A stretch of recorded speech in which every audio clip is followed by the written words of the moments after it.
का और भाई सरपंच भाई सुरजीत सिंह, सरपंच विनोद सरपंच और समस्त ढोडियावाली गांव के सम्मानित बुजुर्गों का, भाई बलवंत सिंह का, सोहनलाल शर्मा, भाई सुरजीत सिंह जी, गुरचंद सिंह, भाई राजकुमार, रामचंद्र वर्मा, पाल सिंह जी, भाई संदीप और भाई सुनील उर्फ लाला खारिया से, भाई सुखदेव सिंह ढाणी पहलवान से, भाई नरेंद्र सिंह ठाकर, भाई मंगेंद्र सिंह ठाकर दुकानदार, सूरजाराम जी सैनी, काशीराम जी भाटी, भाई हरभजन सिंह जी ढोडियावाली से, इंदर सिंह जी, करण सिंह अमृतसर से और भाई कुलदीप ममेरा से और भाई चिंपा रानिया से, संदीप सिंह बणी से, गुरविंदर सिंह भाइया से और भाई कपिल और समस्त ढोडियाली गांव के सभी ग्रामवासियों का, मातृशक्ति का और आज की युवा नौजवान पीढ़ी का और देश का उज्जवल भविष्य प्यारे बच्चों का यहाँ पहुँचने पर हार्दिक अभिनंदन करती हूँ, स्वागत करती हूँ। और जो आज आपने इतना मुझे प्यार मान सम्मान दिया, तो मैं आप सभी का तहे दिल से बहुत बहुत धन्यवाद करती हूँ। साथियों, जो आज आपने यहाँ पहुँचने पर जो हमें मान सम्मान प्यार दिया, मैं आपको विश्वास और वादा करती हूँ आपके साथ कि जिस हिसाब से आज आपने यहाँ पहुँचने पर हमें मान सम्मान दिया, मैं आपकी हमेशा ऋणी रहूंगी और इसे 10 गुना करके लौटाने का काम करूंगी। जो आपने मेरे को मान सम्मान दिया, शायद आपने मेरे को इतना कुछ समझा और आपने जो मेरे पे विश्वास बनाया है, तो मैं आपसे वादा करती हूँ कि हर संभव हर टाइम मेरे घर के दरवाजे आपके लिए खुले रहेंगे। आप किसी भी टाइम आना, आपको पूछने की जरूरत नहीं पड़ेगी। साथियों, आपको पता है बीजेपी सरकार को आए 10 साल हो गए। शुरू से लेके जब से ये सरकार आई है, ये किसान विरोधी सरकार रही है।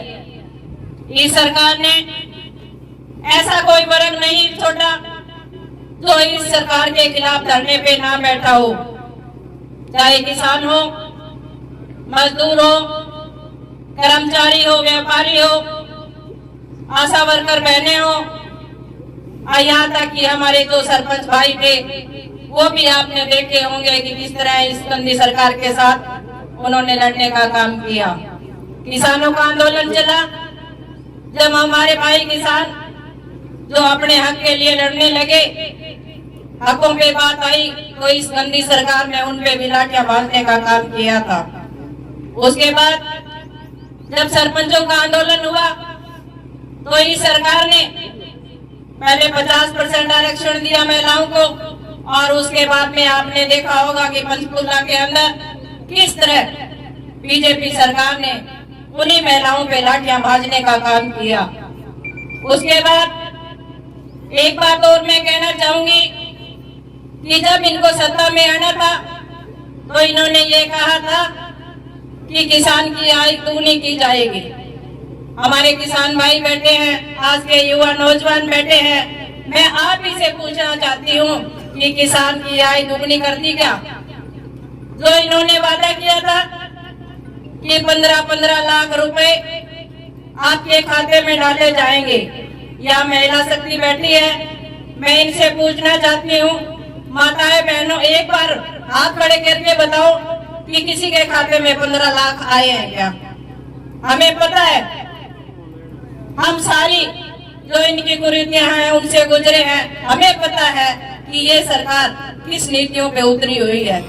ये किसानी को खत्म करना चाहती है, ये हमारी खेती बाड़ी को खत्म करना चाहती है, क्योंकि किसानी को खत्म करने के लिए और किसान को खत्म करने के लिए इस सरकार ने, जो किसान जिसको किसी पोर्टल का पता नहीं है, इस सरकार ने उसके खिलाफ नए नए पोर्टल बनाने का काम किया। और जब बीजेपी सरकार को दोबारा में सत्ता में आना था, तो इस सरकार ने एक बार फिर ये बात रखी थी कि 5 साल बाद दोबारा जब चुनाव आया तो किसान को फिर बहलाने फुसलाने का काम किया और कहा था कि स्वामीनाथन रिपोर्ट लागू करेंगे। और वो स्वामीनाथन रिपोर्ट आज के युवा यहाँ पे बैठे हैं, मैं इन्हीं से पूछना चाहूंगी, इन्होंने लागू करी क्या? कुछ नहीं किया। तो स्वामीनाथन रिपोर्ट लागू करनी तो बहुत दूर की बात है। किसान के लिए इस सरकार ने नए नए पोर्टल बना के और उसकी जो फसल के दाम देने थे वो भी देने से इनकार कर दिया।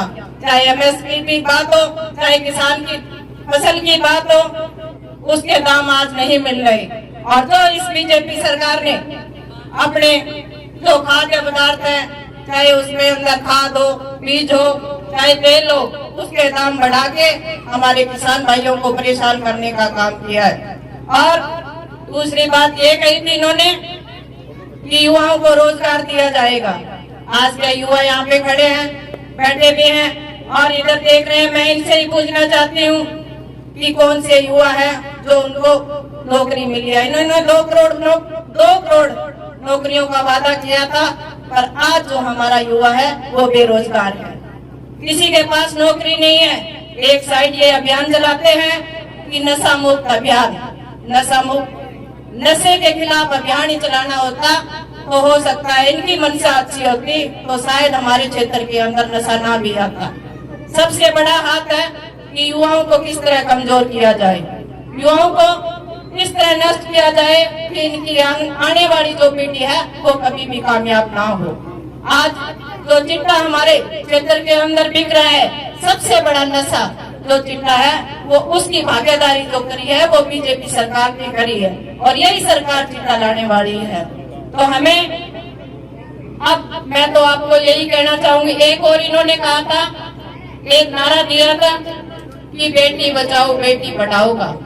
आपने देखा होगा कि बेटियों पे, हमारी जो गोल्ड मेडलिस्ट बेटियां थी उन पे इन गंदी सरकार ने किस तरह उन पे अत्याचार किए और आपने मीडिया के माध्यम से और फोटो में देखी होगी कि किस तरह हमारी बहनों को, हमारी बेटियों को, जो देश का भविष्य है, गोल्ड मेडलिस्ट बेटियों को इस गंदी सरकार ने अपने पांव तले कुचलने का काम किया। तो मैं आप सभी से यही कहना चाहती हूँ कि ये सरकार जो एक साइड बेटी बचाओ बेटी पढ़ाओ का नारा दे के और जो बेटियों की इज्जत मान सम्मान नहीं कर सकती तो वो सरकार शायद किसी की नहीं हो सकती। मैं आप सभी से यही एक बात और कहना चाहूंगी कि सरकार बनाने वाले भी हम हैं और गिराने वाले भी हम हैं। आपको पता है लोकसभा चुनाव है और अब जो हमारा हक है वो लेने का टाइम आ गया है। तो हमें क्या करना है, सबसे पहले हमारे जो वोट है, वोट का अधिकार इस गंदी सरकार से लेना है, क्योंकि हम सरकार बना सकते हैं तो सरकार गिरा भी सकते हैं। हमें अपने वोट को सही जगह सही मोड़ लगा के हमें अपने साथ अपने वोट से अधिकार लेने का काम करना है। तो हमें पहले लोकसभा चुनाव है और उसके बाद में विधानसभा चुनाव भी है।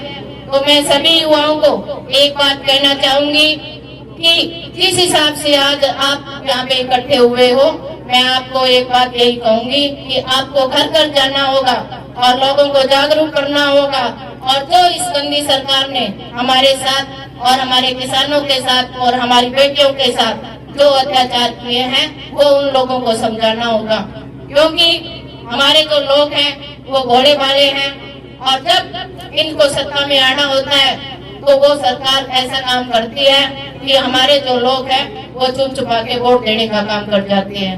ये महिलाएं बैठी हैं, मैं इनको एक बात कहना चाहूंगी कि आपके खाते में भी 2-2 हजार रुपए फिर डाले जाएंगे। जब वोटों का टाइम आएगा तो आपके खाते में 2-2 हजार 5-5 हजार रुपए भी आएंगे। पर ये चीज आपको हमेशा ध्यान रखनी है कि 5 हजार के पीछे नहीं बिकना, क्योंकि हमारे आगे आने वाले 5 साल है। आप 5 हजार में बिकते हो तो 5 साल हमें पछताना पड़ेगा। और जो आज आपके पास वोट का अधिकार है, 5 साल बाद में बीजेपी सरकार फिर सत्ता में आती है